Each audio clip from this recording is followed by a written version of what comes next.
जब जब धर्म, समय और सृष्टि के रहस्यों की बात होती है, तब एक ऐसा महीना याद किया जाता है जिसे कभी तिरस्कृत माना गया, लेकिन बाद में वही सबसे पवित्र बन गया। यह है अधिक मास।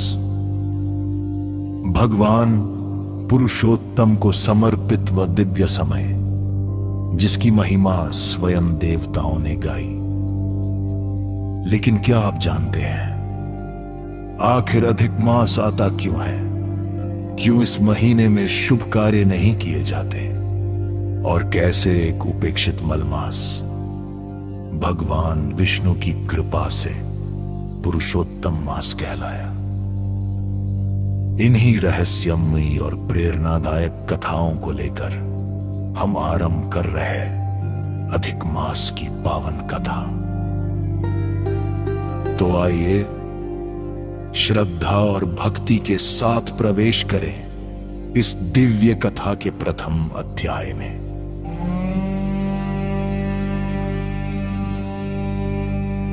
बोलो जय श्री हरि, जय पुरुषोत्तम भगवान की जय।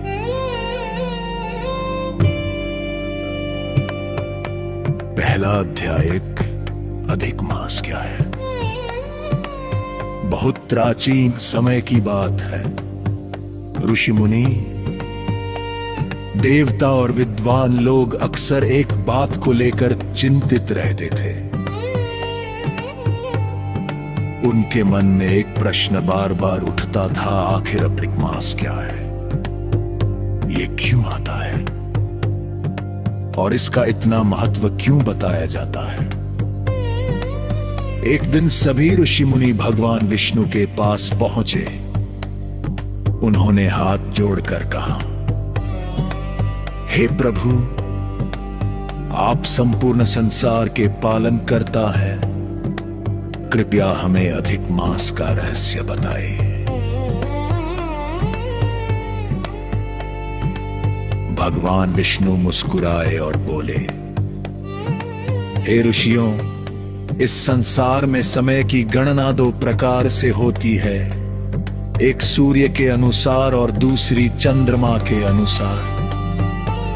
भगवान विष्णु ने आगे समझाया, सूर्य के अनुसार जो वर्ष माना जाता है उसमें लगभग 60 दिन होते हैं, लेकिन चंद्रमा के अनुसार जो वर्ष होता है उसमें लगभग 60 दिन हो गए।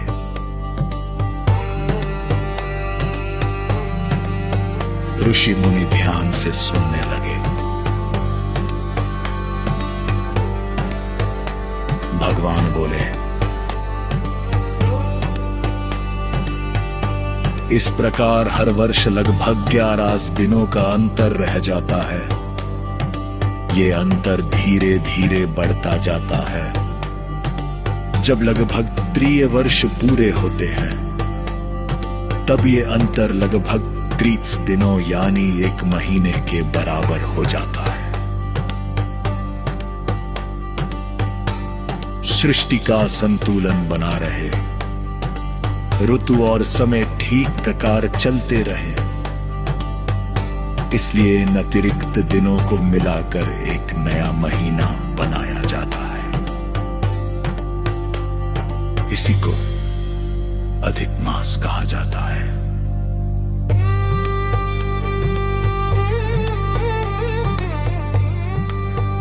ऋषियों ने पूछा, प्रभु, क्या इस महीने का कोई स्वामी भी है? भगवान विष्णु कुछ क्षण शांत रहे और बोले, प्रारंभ में इस महीने का कोई स्वामी नहीं था, इसलिए लोग इसे सम्मान नहीं देते थे। शुभ कार्यों के लिए लोग इसे अच्छा नहीं मानते थे। कई लोग इसे मलमास कहकर पुकारते थे। विवाह, गृह प्रवेश, नए कार्य जैसे शुभ काम इस महीने में नहीं किए जाते थे। लेकिन कोई नहीं जानता था कि आगे चलकर यही महीना संसार के सबसे पवित्र महीनों में गिना जाएगा।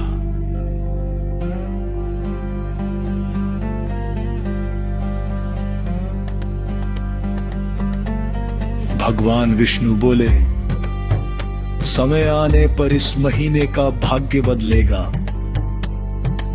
इसे ऐसा सम्मान मिलेगा कि देवता और मनुष्य लिए इसकी महिमा का गुणगान करेंगे।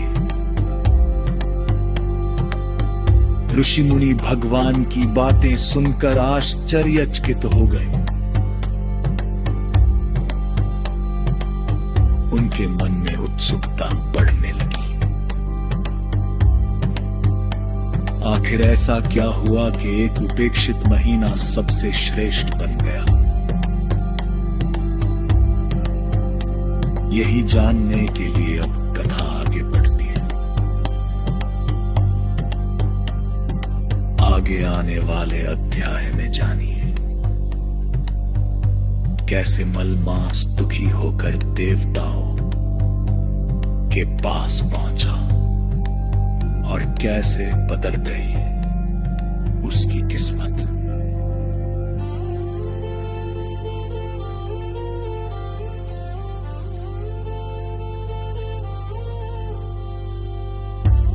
पहला अध्याय संपन्न हुआ। बोलो जय श्री हरि, जय पुरुषोत्तम भगवान की जय हो। अगर आपको ये वीडियो पसंद आई हो तो वीडियो को लाइक करें, अपने दोस्तों के साथ शेयर करें और ऐसे ही शानदार वीडियो देखने के लिए चैनल को सब्सक्राइब करना ना भूलें। नीचे कमेंट करके जरूर बताएं कि आपको ये वीडियो कैसी लगी। मिलते हैं अगली वीडियो में।